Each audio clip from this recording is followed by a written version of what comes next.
Quelles questions inconscientes forceront un homme à te rappeler? C'est ce qu'on va voir aujourd'hui dans cette nouvelle vidéo.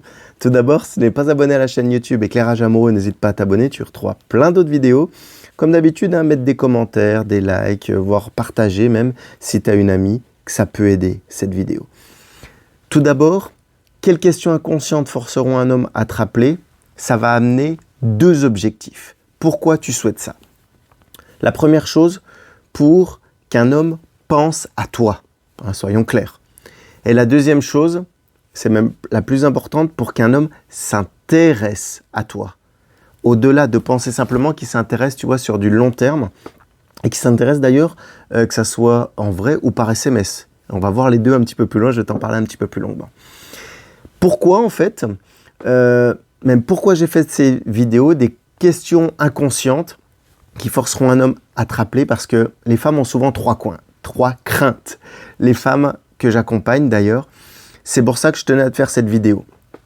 Et donc par rapport à ces trois craintes, pourquoi? Parce que ces questions qu'elles se posent, la première crainte c'est, soit elles sont trop nerveuses pour le faire, parce qu'elles ne savent pas de quelle manière s'y prendre, quelles questions poser, elles sont trop nerveuses par rapport à ça.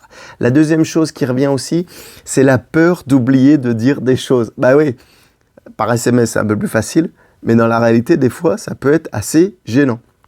Et puis la troisième chose, c'est que tu tombes dans des conversations ennuyeuses, que ce soit par SMS ou en vrai. Ça, les deux cas sont directs. Et en fait, par rapport à ces craintes, ce qui va souvent amener, pas du flirt, mais de l'amitié. Et là, c'est pas du tout ce qu'on cherche, puisqu'on cherche dans cette vidéo que l'homme se force inconsciemment à te rappeler. Donc c'est vraiment l'attirer, encore une fois, parce que je fonctionne comme ça dans les accompagnements.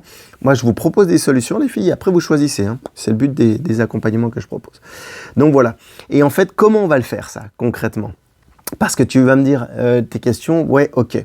Mais on va amener des petites questions qui vont être à la fois anodines, qui vont être drôles, et puis qui vont être aussi un petit côté séduction séduisante, pour que justement tu puisses ensuite voir où la conversation, ou la question, où la conversation va t'amener en fait avec ses réponses, parce que tu vas en apprendre plus sur lui.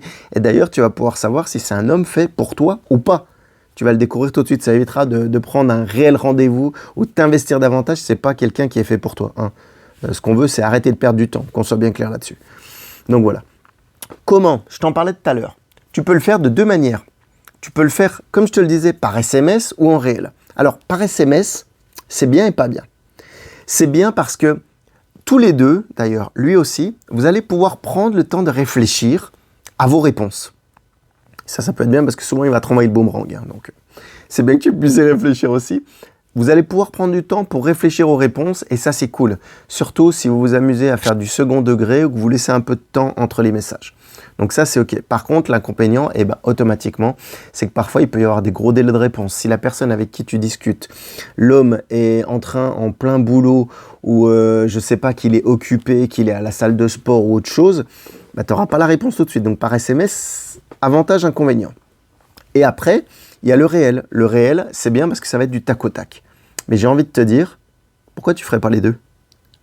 Tu peux commencer par le réel et les SMS, ou le SMS et le réel, sachant que moi je te conseille plutôt le réel et suivre après par les SMS.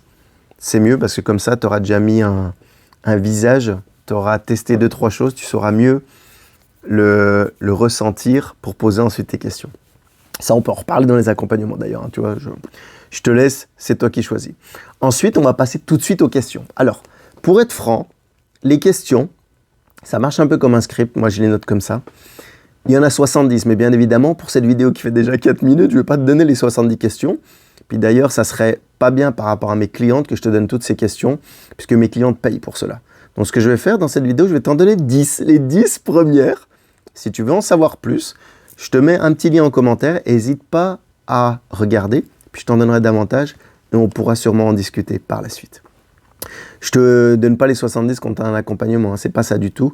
Mais par contre, tu mettras ton petit mail et je te donnerai d'autres questions qui se rapprocheront et qui seront beaucoup plus nombreuses que simplement 10. Voilà. La première, tu vas pouvoir parler du lieu. Si c'est la première fois que tu le rencontres ou la première fois où tu l'as rencontré, en lui disant « tu viens souvent ici », c'est la bonne vieille question, mais qui permet bien d'enclencher la conversation. au niveau du lieu. La deuxième, tu vas plutôt là partir sur lui-même en lui demandant en fait comment un homme comme lui, il est resté célibataire. Tu comprends pas en fait comment... alors ça, tu peux le mettre sur le ton de la rigolade. Comment t'es resté célibataire tout ce temps, un homme comme toi? Ou sinon un peu plus inquisiteur, ou c'est toi comme tu le sens. Comme tu le sens, comme tu as besoin de réponse aussi. La troisième, tu peux, un homme, si tu lui parles de son physique, il va kiffer. Les femmes aussi vont kiffer votre physique, c'est très bien. Mais l'homme, tu vas le titiller là-dessus. Et puis tu peux lui dire, est-ce que tu fais du sport? Ou waouh, t'es musclé, tu fais du sport souvent? Ou amener avec le mot sport, tu vois. Ça va toucher un petit peu peut-être son physique, son corps, et il va apprécier. Donc c'est un bon moyen aussi de le faire parler et de l'inciter. D'ailleurs, ça lui restera dans la tête parce que tu vas voir toutes les questions, comme je te le disais, ça va l'inciter à te rappeler. Ça va faire une différence entre toi et une autre femme qui ose peut-être pas lui poser ces questions-là ou qui lui pose pas de la même manière, puisque toutes les femmes sont différentes. Donc tu poseras peut-être pas forcément la même manière ou avec les mêmes mots. Donc, est-ce que tu fais du sport? Troisième question. Quatrième, tu peux lui parler un élément sur son physique, plus précisément sur son visage. Si tu aimes bien sa coiffure, moi je suis pas bien coiffé, mais coiffure, sa barbiche, je sais pas s'il a la moustache, s'il a des lunettes, s'il a des petites fossettes ou un truc sur son visage, tu vois, que tu aimes bien. Et tu peux lui demander, par exemple, si ça lui prend du temps pour prendre soin de lui par rapport à ça, ou s'il a une belle peau, ou je sais pas. Tu vois, tout ce qui est le soin. Tu vas savoir s'il prend soin de lui ou pas, et compagnie. C'est bien ça, c'est un bon truc. Ça, c'est la quatrième. La cinquième, ça va être un petit peu plus sur le charisme et tu vas appuyer un petit peu sur son orgueil. Ça, des fois, ça permet de titiller un petit peu, tu vois aussi. Tu peux lui demander comment il fait, en fait, pour éviter que plusieurs femmes lui courent après à la fois. Toi, par exemple. Tu vois le truc ou pas? N'hésite pas à réécouter, je te la fais. Comment tu fais pour éviter que plusieurs femmes te courent après? Que plusieurs femmes te courent après à la fois. Enfin, tu mets le truc comme tu veux, je pense que tu m'as compris. Donc voilà.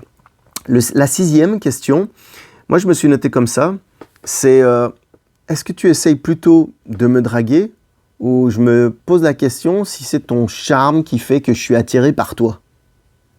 Là, tu vas voir s'il est sur l'orgueil, comment il agit, ou s'il dit non, c'est cool, c'est parce que je t'aime bien, on a le même feeling. Ou ça peut ouvrir à plein de conversations, celle-là aussi. La septième, là, tu peux le titiller un petit peu plus, c'est est-ce que tu attires toutes les femmes? Et là, il va dire, bah non, moi, je préfère plutôt tel type de femme, machin, plutôt de dire, quel est ton type de femme? Tu vois, dans la manière. Donc voilà, toujours en partant de lui, ça va le faire beaucoup plus parler. Pas forcément par orgueil, il peut ne pas être orgueilleux, mais c'est mieux de faire partir la question de lui. Donc, est-ce que tu attires toutes les femmes? Il va sûrement te répondre par rapport à un type de femme. La huitième question, c'est, comme un petit peu tout à l'heure par rapport à l'orgueil, je sais pas, tu trouves qu'il a des gros bras, ou qu'il est bien musclé, ou qu'il est carré. Combien de fois tu fais de la muscu par semaine pour être dans cette forme physique-là, ou pour avoir ce physique-là, tu vois? Tu le flattes un petit peu. Là, il va peut-être te renvoyer le boomerang en disant « Ouais, mais toi aussi, t'es mignonne, t'as ci, t'as ça. » Ou pas. Et tu vas peut-être apprendre sur des choses, sur des habitudes qu'il fait ou qu'il fait pas, ou qu'il voudrait faire. Ou conversation, pareil. C'est cool. Neuvième, c'est comment un premier rendez-vous parfait pour toi. Là, si tu l'as fait soit en réel et que tu pourras refaire pour le prochain rendez-vous, ou par exemple que tu as attaqué par SMS, pour savoir un petit peu ses attentes ou ce qu'il pense ou comment il aimerait faire les choses, tu vois. Si ça te correspond à toi ou pas, ou si c'est un truc que tu rêverais, je sais pas, un spa, ou je sais pas, un loisir ou une passion, voilà. Donc, c'est comment pour toi un premier rendez-vous parfait? N'hésite pas, parfait, ouais, n'hésite pas, donc voilà. Et la dixième question, selon toi, quelle est la partie la plus attirante chez une femme? Tu n'es pas obligé de dire partie physique, parce que ça peut être la partie plus sur des points mentaux, sur une qualité, sur la partie chez une femme, tu vois. Celle-là, elle est bien aussi. Donc voilà, là on est arrivé à la dixième question. Comme je te disais, je te laisserai regarder dans les commentaires. Hop là, je te laisserai regarder dans les commentaires. Et puis je te dis à bientôt dans une prochaine vidéo. Excellente journée et à plus. Ciao, bye bye.